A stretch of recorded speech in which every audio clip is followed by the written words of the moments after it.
and welcome to Back to the Boardroom. I'm Greer. And I'm James. And we're talking all about AI, hologram, Popstars. Absolutely, yes. We have a lot to dissect this week. We do. There were so many different things. There was music videos, creating a whole avatar, singing, coming up with song lyrics, logos, presentations, and trying to secure deals. So it was a really bumper week full of blunders, really, which is what we love. Yeah, and at the start we were treated to a cringy performance by Virtual Alan trying to sing Tiesto, which I really like that song, but just no, sorry. Has it ruined it for you now? I'll have to erase it from my memory. Okay. Yes. But first thing, I want to pick a bit of a hole in the filming. Okay, I like it. So it stems from the hours. So obviously, the first time they wake up in the house, this episode, 4 a.m, another hour for us. And I was thinking, 4 a.m, the phone rings, right? And then they say, you've got 20 minutes to get ready, as they do, which is rubbish because they can't get ready in 20 minutes. It's impossible. So that would make it 4:20, right? Yep. It's light outside, like pretty light. And I have checked in London in 2024, the longest day. Of course you have. The sunrise or the daylight, earliest daylight was 4:42. So that's 22 minutes after they said. So at least that time. Continuity error. Yeah, not good. It was far too light to be earliest daylight anyway, so yeah, not buying that for a second. We've already alluded to it in the introduction, but this week's task was to create a virtual pop star or rap star for the contestants to pitch to a range of corporate clients that will sponsor them for big bucks. Have I summed that up all right? I think so. Do you know what? I can actually see this as something that is going to happen, like in real life. Obviously, we spoke before about ABBA Voyage or ABBA Voyage. That's a thing that's really happening. But there will be surely virtual pop stars who are not real people, and companies are going to want to sponsor them. I can see this actually happening. I'm not sold, but I guess don't knock it till you try it. Maybe I'll find myself at some virtual concert. Maybe. And Lord Sugar, he has obviously adopted that technology. As we said, changed himself into a virtual avatar. And I did wonder, do you think he has started doing this task because he wants a replacement for when he can't be bothered to get up at 4 a.m? But Karen and Tim have to be there, in person, but he's at home, too busy sleeping. So you know what? Send the virtual Alan. Yeah, send the virtual Alan so he can have his late brunch. Exactly. And if anyone questions, virtual Alan can just sing and everyone will be so distracted and weirded out by that they won't remember that the real Lord Sugar is busy, still eating his crumpets in bed or whatever he does early in the morning. With his slippers on. Yes. And also, slightly off topic, but why were Karen and Tim in Tron uniforms? I really don't know. I do wonder what they both think, especially Baroness Brady, which I said as we watched this episode at home before the podcast, I was like, what I'd love in life is to be known as Baroness Brady. What an excellent name. But surely she comes in and the production team have to say, we want you to wear this tracksuit, or we want you to get up at 4 a.m. and go stand in this random place and just say, have you got everything? Or whatever the small things she said to the candidates were. Surely she must be like, I could be doing something way more important right now. Or wearing something more glamorous right now. Shall we go through some of our top moments of the week? Because as we like doing, writing down quotes, this episode had so many ridiculous lines in it and so many weird moments because there was just so many different things they were doing. I'm on my edge of my seat wanting to say something. I want to say the return of Trey. I knew as soon as I heard Trey's name, I was like, James is going to be thrilled. Trey was one of your favourites last year. But also with that, okay, nice little in-joke. Something a little bit different again, inviting a past candidate back, something that we've not had before. So they are shaking it up a little bit this year. But I did think, have they run out of budget or something? It seems very odd just to get a candidate from the previous season back in. I don't know. Are they trying to create like an apprentice community? I think Trey was buzzing to be part of it. He was. The production team were probably also buzzing that they probably got him in on goodwill and slightly extra fame than having to pay I was going to say a real music producer. That would be mean because he was in a famous band. But an external contractor away from the show to come in. Yeah, so one of them got Trey, and they did their own vocals. So was that was the cheap side, and then the more elaborate side had to get an independent, another unknown studio producer, and a vocalist. Exactly, that's what I thought, because I was watching and I was like, well, you've got two of the candidates. Why did they, if there was the option to have a professional vocalist, why did they sit there and go, can anyone sing? I never would have done that. If the option was there to get somebody who 100% could sing and gets paid for it, why would you ask anyone in your like group project whether they wanted to be involved? Yeah, exactly. And that leads me on to another of my top moments. It's the first flex of the season, I think. I think it was Frederick. I've released a couple of rap songs. I know, I was very surprised. And also, because you said flex, Nadia, straight away, she jumps in with everything. She's very confident. And she said, I can sing all different genres, so I can flex that. Can you? All different genres? Can you sing jazz? Can you sing choral music? Yeah. She's very confident. I give that to Nadia. Exactly. Now, I was interested at the beginning. Obviously, the project manager picking is something that is always a good watch, because either people don't want to be it or there's people fighting over it. Now, there were two slightly controversial things happening. First of all, Anissa, she wanted to be project manager again. I don't think we've had that before. Two people in a row. The same person in a row for two tasks being the project manager. No, I don't think we have, and it was quite refreshing, to be honest. It was, especially as it was the first task. She was PM, she lost, and we're going for it straight away again. I like it. I like it. Very confident. Her reasoning as to why she wanted to be project manager this week, she said it was because she used to live in Japan, and this sort of stuff is big in Japan, which made me laugh. I think that's right. I think virtual concerts are a very big thing. So I think there is some truth there. So you watching a virtual gig might come sooner than we first thought, especially if you go to Japan.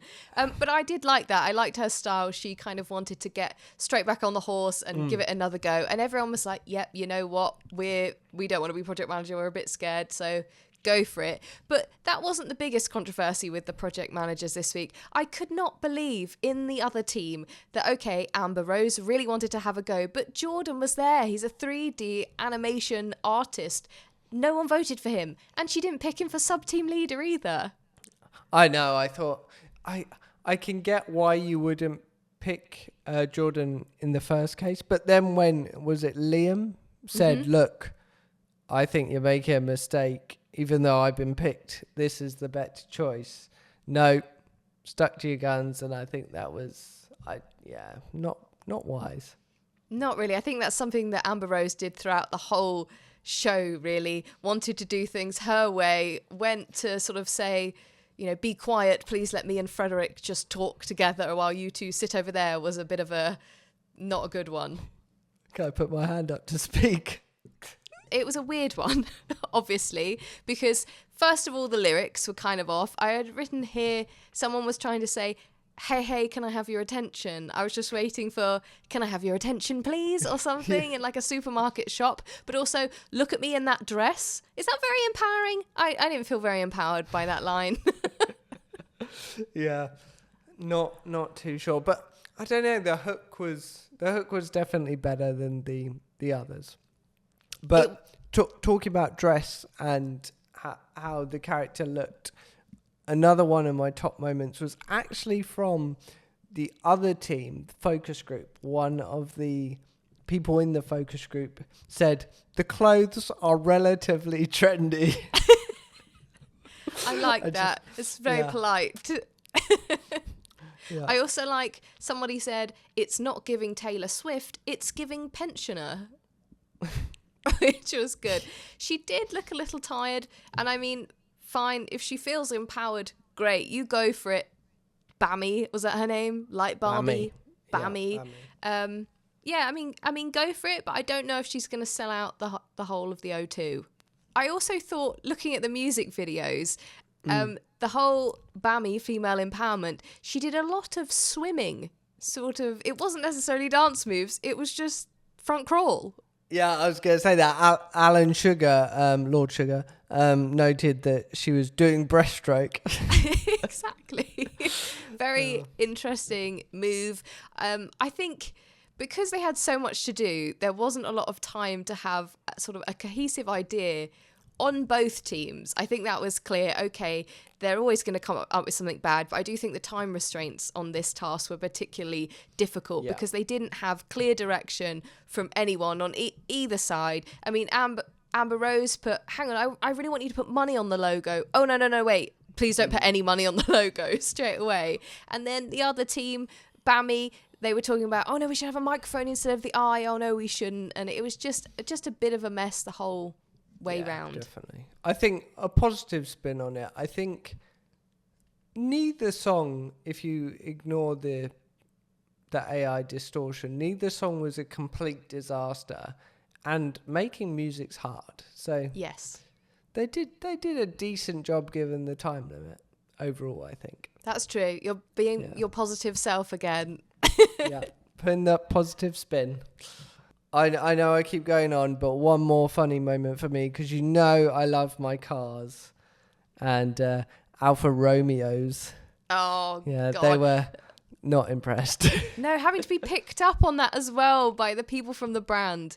Yeah, a cringe moment. Is that worse than Wunderbar last week? I think it's worse. It's definitely worse. Sorry, Frederick. Now it is, of course, time for the elevator pitch, and this one is going to be a hard one. So we're putting 30 seconds on the clock, and each of us will have 30 seconds to pitch to you and potentially Lord Sugar our idea of a virtual pop star. So we're going to make it slightly simpler. So we're going to describe, I guess, the kind of genre our virtual pop star will do and the kind of venue it would play in. Yes, that sounds good. I'm still scared. You say it's simpler, but I'm still nervous. Oh, I'm petrified. It's going to be awful. Please do not judge. Especially you, Lord Sugar. All right, Greer, are you ready? No, but I guess let's get it over and done with. How long have I got on the clock? 30 seconds on the clock, starting now. Okay, so for my virtual pop star, I'm going to do something a little bit different. I've decided to create sort of a Gen Z, younger, sort of maybe like 18-year-old pop star who is going to appeal to younger children.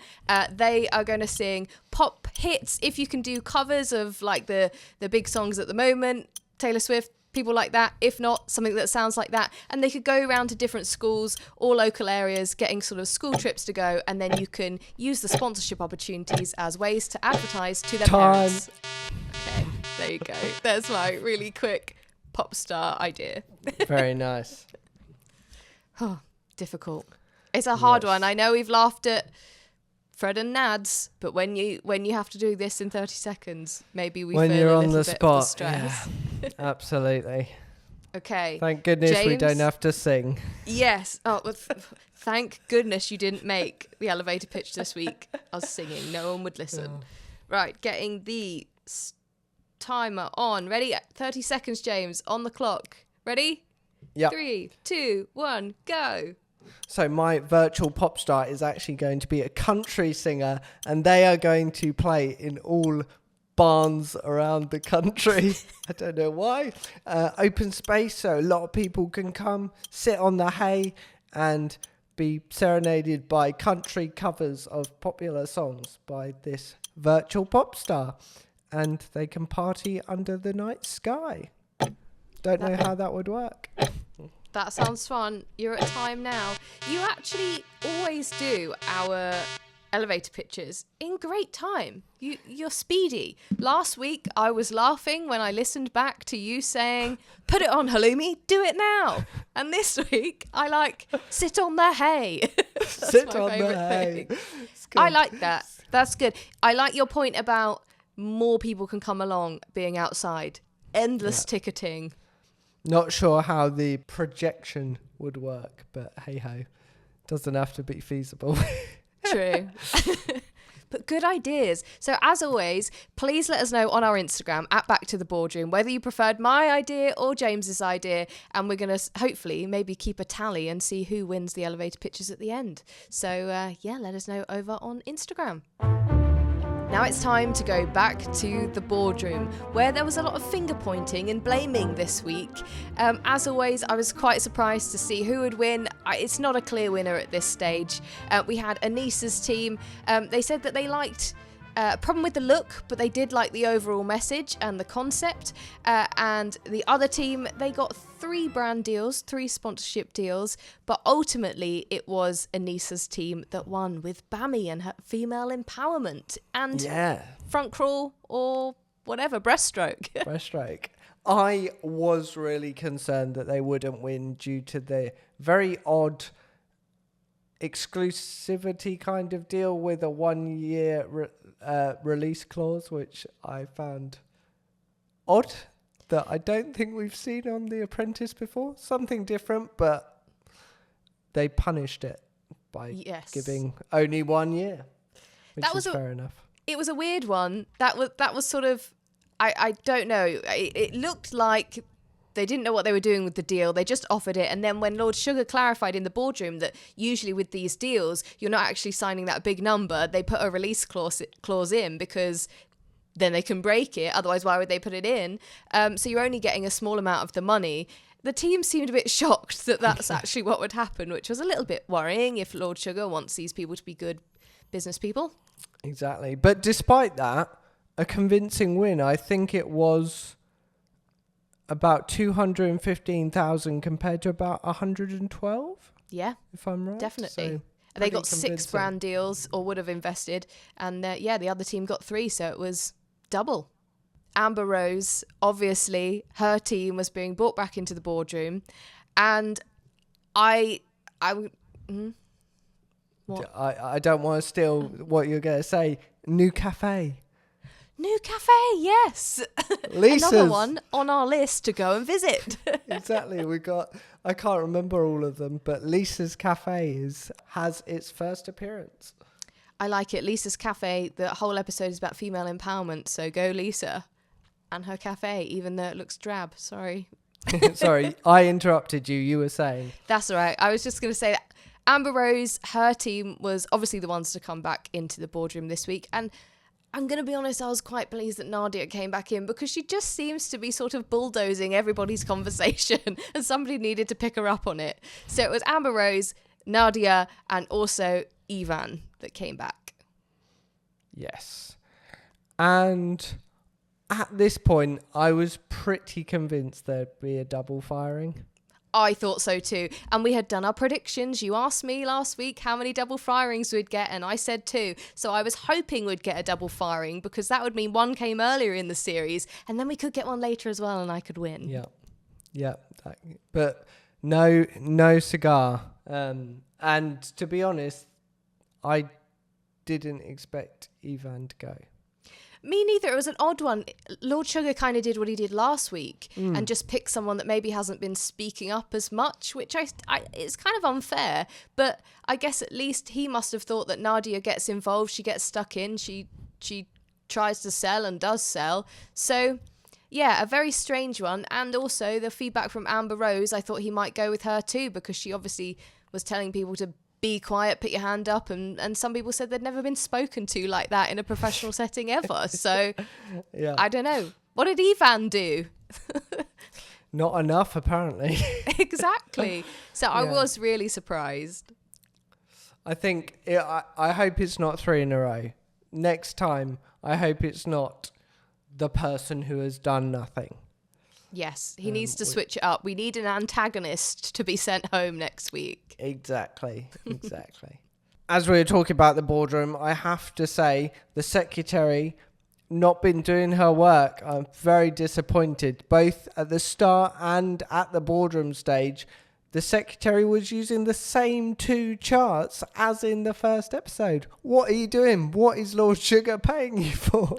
Taking too long to do her analysis, obviously, of those charts.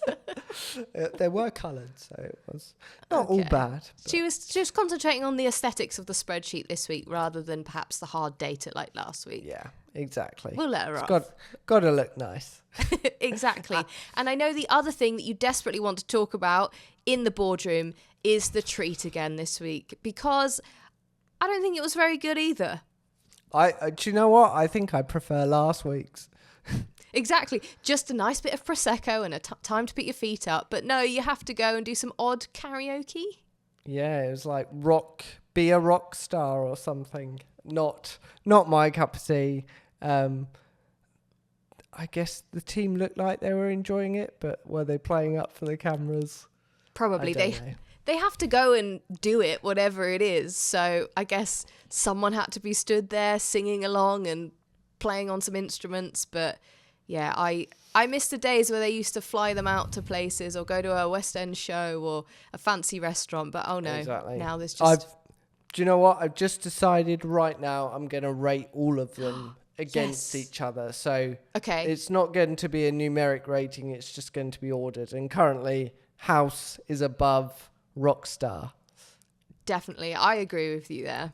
I like that. A new element for our weekly treat rant, which is probably Yeah, what this segment is going to exactly. be called. Yeah, so not good. Come on, Lord Sugar, up your game.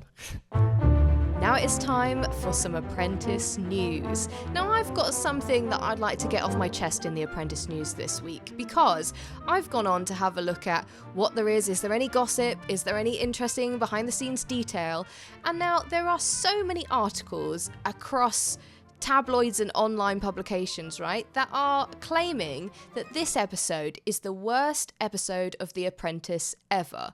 But we are only just recording straight after the episode is finished, right? So really, are you going to get a journalist sat there writing a full review now after watching that whole episode? I don't think so. So I have a theory about the news. I feel like somebody comes up with these headlines saying it's going to be the worst thing ever, it was a terrible episode, just to make people click straight away. And now what I've seen... I'm doing some sleuthing as we speak. You can hear the tapping of my keys. But all of these are from publications that have live at the end, like Bristol Live, Surrey Live, Kent Live, or whatever. And they're all owned by the same people. So do we think that there's been some sort of chatter around what works best after The Apprentice, what's going to get a lot of clicks, if we say it was the worst episode ever or make some big claim? Because I thought it was a great episode. Virtual Popstars, all that different design task, people were singing. Trey came back. Come on, it's not the worst episode ever. What do you think? Do you like my slight conspiracy theory? I think it's definitely for views. Like, you can't really rate... Well, you can give your initial opinion, but, like, there's 19 series. How do you remember all of them? Yes. So this one I found, it says... BBC The Apprentice fans say toes are permanently curled over worst episode ever. And then you scroll down to see what actual meat and figures there are in this article. And it is somebody has tweeted saying, right at the end... My toes are curled. Yes. Fans took to social media to share their reactions, with one commenting, nearly spat my tea out with that singing. Watching The Apprentice, I don't think I've ever cringed so hard in my life. My toes are permanently curled. Now... it's not news, is it? That's not news. It's just two people's tweets. That are two people's tweets. Who are these people? Maybe it's the journalist who wrote the article. Sorry, but I'm not thrilled by the level of news this week. No. Not good. There is also in The Guardian today, a journalist has done a feature called The Apprentice at 20 with the headline, How Trump and Alan Sugar's reality TV baby became little more than ritual humiliation.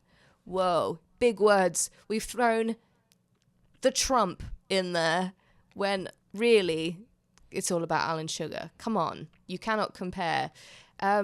Yeah, a bit of an interesting read, talking about how there's lots of, I guess, exaggerating things up for TV. It's not real life, sort of, it's all about entertainment. So how much can you really say it's to do with business? And also there are a few quotes in there about how it's actually all about personality and can be a little bit difficult to be on the show and be taken seriously as a business person. So really, it's just, as they put it, about humiliation. But I still think it's a fun show.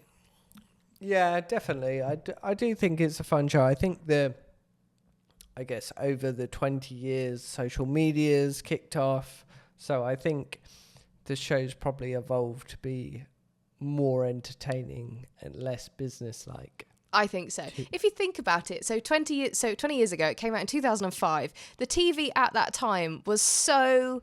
I mean, things were humiliating back then. You did watch things on TV like Big Brother or that terrible Gillian McKeith show, You Are What You Eat, or there was one called 10 Years Younger, and there were these poor women getting surgical procedures and stuff. The TV back then was horrific. And The Apprentice, okay, it's a little bit of a sensational show about business, but it's fun. It's not anywhere near as bad as some of those early noughties TV shows. So I don't think it's humiliating.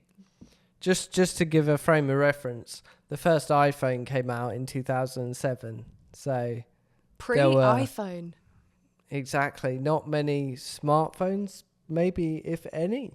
That was back in the day where if you accidentally turned the internet on your phone, all your credit would be eaten up in less than a minute because you just turned it on and you didn't even get to look at anything. Exactly. You downloaded a picture as it filled the screen. I know, and you had that great noise every time you dialed up on the internet. Oh, The Apprentice is old, and so are we. So now my part of the news-ish, which is where are they now? And this is where I basically stalk ex-Apprentice candidates, specifically the people who were on The Apprentice last year. So, episode 2, who went out last year? None other than Pie Man Paul, also known as Paul Bowen. Yes, I remember Pie Man Paul. He was a good laugh for two episodes. So, now I had a little look at his Instagram to see what he's been up to over the past year and did some investigation, but then very handily, he's put a post with a 2024 recap. He knew we were going to be doing this. He knew, yeah. So I'm actually probably not going to go through my list I created and just have a look at his. So big year for Paul. He got married, nice. Which is pretty big. Appeared on some TV show. We knew that. Rode, bought and sold a few bikes. Now I can elaborate on this because I did some research. He is I think a speedway or a motocross biker. I think not professional. I think semi-professional or hobbyist. Hopefully, don't judge me if I'm wrong. But there's a picture of him with a trophy. He won a B-class motocross event sometime last year, which is pretty cool. Nice. And he also looks like he does some presenting for some network about speedway or motocross bikes, which is pretty cool. That is good. And then the other stuff, he seems to like doing up properties. So he refurbished his third property and set up a property company, as well as obviously expanding Bowen Pies to apparently 30 staff and 2 million in turnover. Wow. So there we go. That's where are they now? And Paul looks like he's doing pretty decent. Well, we've come to the end of the show. We have discussed all things virtual pop stars, female empowerment, and that's good old side hustle. I don't think I'll be listening to those songs again. Thank you very much for listening. As always, remember, you can check us out on Instagram at Back to the Boardroom. Please do drop us a message and a vote for myself or Greer in the elevator pitch. And next week we'll be back for episode 3, where the candidates are going to be sent to Stratford-upon-Avon to do the discount buying task, which we love, and they're going to find 9 items. It's been described as a comedy of errors on the BBC description, so I think it's going to be a good one. James, do you have a final thought for us this week? I have 2. I wonder what Carlo actually did in this episode, and also I wonder if Lord Sugar will butcher any more songs this series. See you next week. Bye.